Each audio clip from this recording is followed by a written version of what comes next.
Hello everyone, welcome to So Dramatic, where we're bringing fantastic ideas to life. This is the shirt. I'm fixing this for a friend. He asked me to use another piece of fabric to fill in for the space where the shirt is just clearly missing. Yeah, I think it's more than I need to bring these two together. I think I actually need a piece in here, and he had asked me to put another piece in. He also said he doesn't want to look like a hobo. So we're going to try and strike a nice balance between not looking like a hobo and having an insert piece. So what I'm doing right here is I am just cutting off the fluff that's gonna make this a little bit difficult. Sometimes it's nice to have to sew through, but not for this style of fix I'm about to do.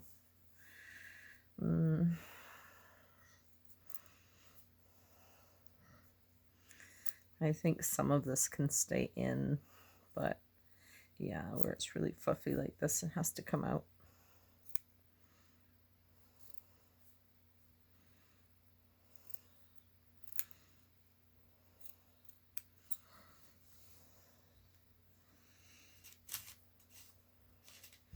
All right, I'll get that trimmed and ready for the next segment. And I've got some choices from the cloak that I'm building. These are scraps.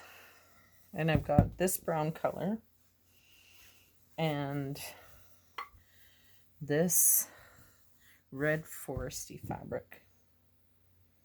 I think this foresty fabric is actually a better tonal match to this shirt, so I'm going to use this.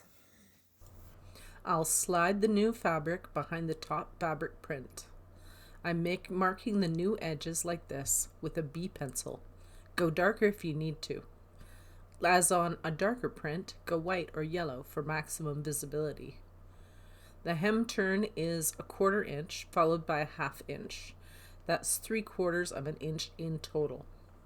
I'm going to mark these out carefully, and also the insides of the patches just where the fabric touches it with a reddish pencil. Not so much that you can really see it if it happens to show, but just so I know where the patch is when I'm doing the cutting out.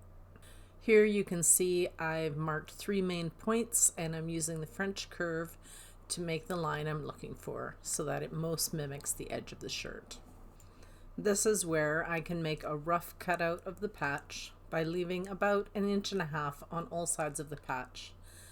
The overlock stitch I'm going to use along with the fusible web is going to give me enough coverage in it that it won't come apart, it'll stay nice and be very flat when worn.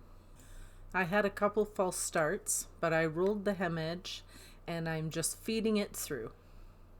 Now I can place the hemmed patch on the ironing board and draft the pieces over it, lining everything up, and we're ready to go.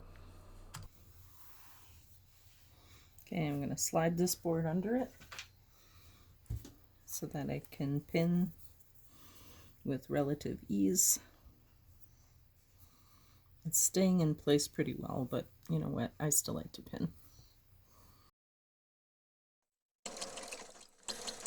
So I'm sewing at a reduced speed, and what I'm trying to do is just hit the edge of the fabric with the point of this overlock stitch. You can see here that the points aren't quite touching the opposite fabric, so the whole line needs to come over just 1/8 of an inch. So this is the finished patch. It looks very, very good. I believe that he will be thrilled by this. As always, thank you for watching. Like, comment, and subscribe, and we'll see you in the next one.